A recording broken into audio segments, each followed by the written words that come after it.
In this clip, we are going to talk about what it takes to be a good leader and what a good leader actually needs to do. But before we do, don't forget to subscribe, hit the bell button if you're watching YouTube, but subscribe whatever channel you are on because you enjoy tips on growing yourself and growing businesses. There we go. A lot of people tend to think, okay, just because I'm a good individual contributor, just because I'm good at my job, let's say, so for me, an example would be back in the day, I got really good at marketing quickly and I was a really good individual contributor. And I thought naturally the next progression would be becoming a manager. And that's actually not true because there are individual contributors and there are managers. And managers eventually grow into becoming leaders of companies, whether they are C-suite, director level, VP level, and all the way up there.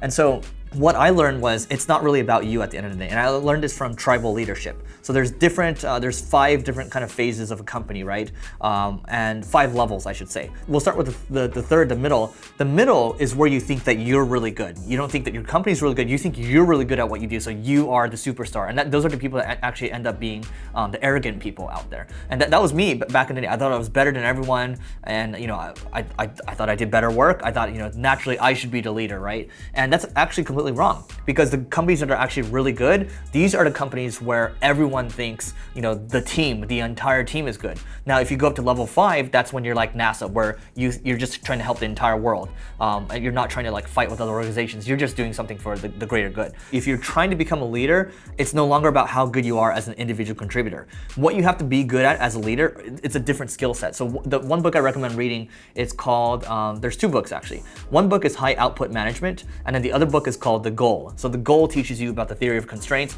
High Output Management teaches you how to be a good manager. Because as a good manager, what you're doing is you're managing people, and if your people fail, then it's on you. Just like if you're the leader of the company, if there's any failure at any point, it is completely your fault. What a good leader needs to be able to do, there's 3 things here. A good leader, first and foremost, needs to be able to recruit.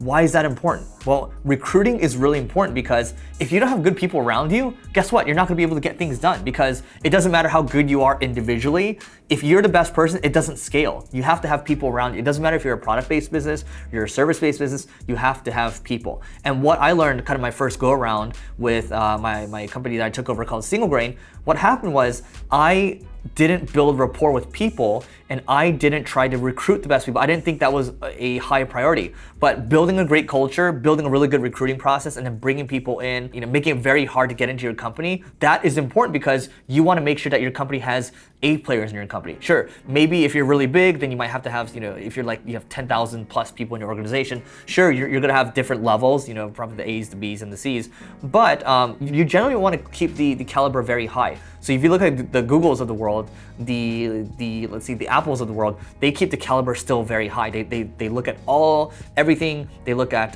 your background, and some of them are taking away kind of the requirement to have a college degree. But in general, they're looking at the body of work and they want to make sure that you're a very smart person, which is why their interview process, the recruiting process, is so rigorous. But you as a leader, you are kind of the face, and you are the person that is going to be able to get conversations with these people initially. And that's literally what I'm doing right now. I'm talking with people that I've worked with in the past. I'm going through my LinkedIn network. I'm asking a lot of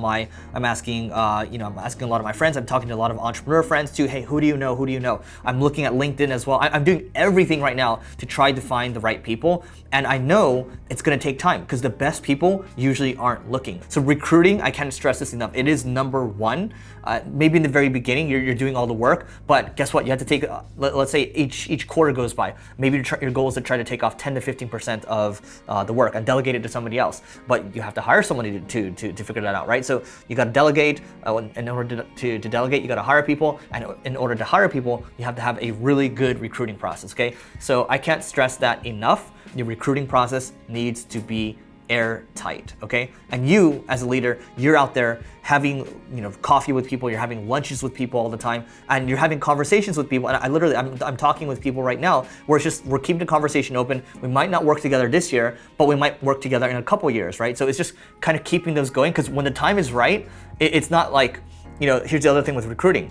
You have to make sure you're continually priming the pump, because the moment where it becomes really urgent for you and you are desperate to hire someone, that's when you start to cut corners and you start to basically make sacrifices or make exceptions to your recruiting process. And guess what? That actually hurts your company, because when times are really tough, when there's a lot of work to be done, and you'll take anybody that will come off the street, anybody that looks like they can do the work, they don't meet two of the culture, our core values, but that's okay, And I've actually seen that in our applicant tracking system.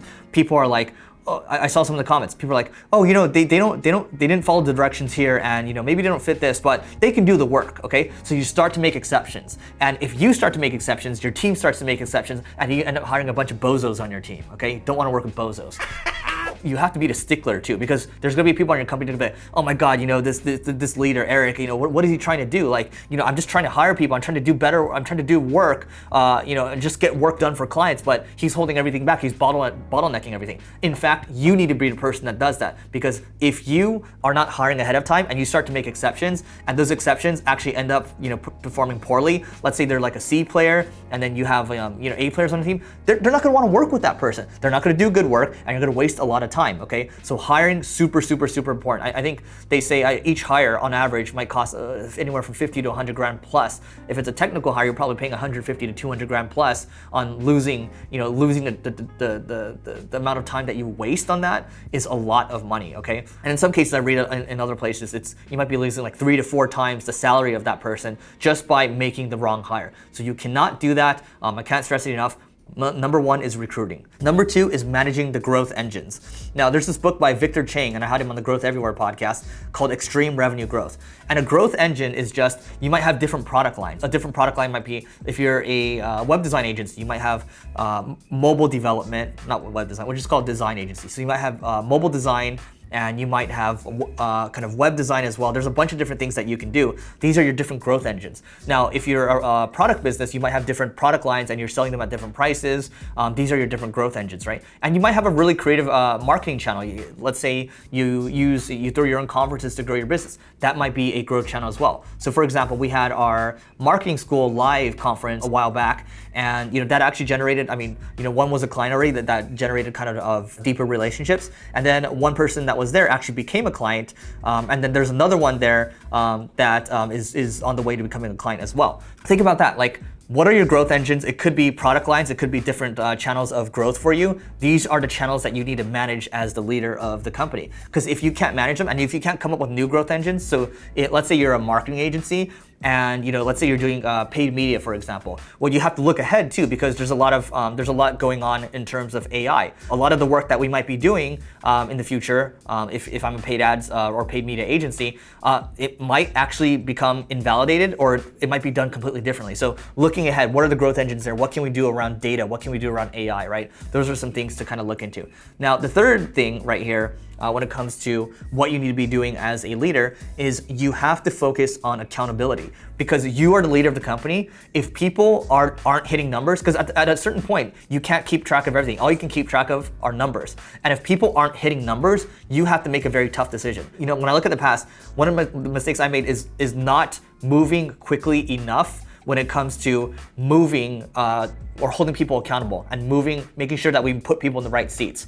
And if you leave someone in the wrong position for like a very long time, what's gonna happen is they're gonna become very demotivated. You're gonna become more and more frustrated. I know for me, I become very frustrated. And what happens is everyone just ends up becoming disappointed. So you have to be holding people accountable to numbers. And sure, some people are gonna try to wiggle out of it. It's tough. We're trying new things. Sure, you've been trying for 4, 5, 6 months plus, but if you're not hitting numbers, something's gotta change. Because at the end of the day, I've talked about this before, you are a high performance sports team. Sports teams out there, like even with the, let's say you are let's say you're Michael Jordan, let's say you're Kobe Bryant. At a certain point, you're gonna start to age out. They can't stay loyal to you forever, and you can't do the job as effectively anymore. I'm not saying you should, just because people are getting older, you should make any changes there. I'm saying that as long as people are performing, great. But if people aren't performing, you have to hold people accountable, and that's on you. It's not about you being nice. It's not about you making friends. It's about, first and foremost, it's about business results. It's about performance. Because I'm hoping if you're watching this right now, you probably have your friends, you probably have your family. I don't know if you came to work just to make more friends, or if you're a leader, if you're a leader and if you're the entrepreneur, you want to be able to hold people accountable. So it's difficult sometimes to say, oh, but I want to be friendly with people, I want to be like, sure, that's fine, but maybe don't be the leader, or maybe don't be one of the leaders of the company, because it's not easy to hold people accountable. In fact, it actually is very lonely. Now, in the startup world, it's recruiting, and then people talk about keeping cash in the bank, and people talk about vision. So they are kind of related, right? So we talk about recruiting, okay, that's in there. Now we talk about the vision, right? The vision is kind of managing the growth engines, looking ahead, right? And then keeping cash in the bank is, keeping cash in the bank could be, okay, making sure that we're getting sales coming in, making sure that we're hitting numbers, that kind of stuff. Like that all kind of ties into keeping cash in the bank, right? So, for generalists, I think, for most of you that are bootstrapping, I still think it's the first level, which is recruiting, making sure that you are holding people accountable, and is making sure that you are managing the growth engine. So that is it for today. And if you enjoyed this, leave a comment below, and don't forget to check the next video, and don't forget to subscribe and hit the bell button. And whatever platform you're coming from, don't forget, just subscribe, leave a review, all that stuff. It's beautiful. It inspires us to do more content like this. And that's it for today. We'll see you tomorrow.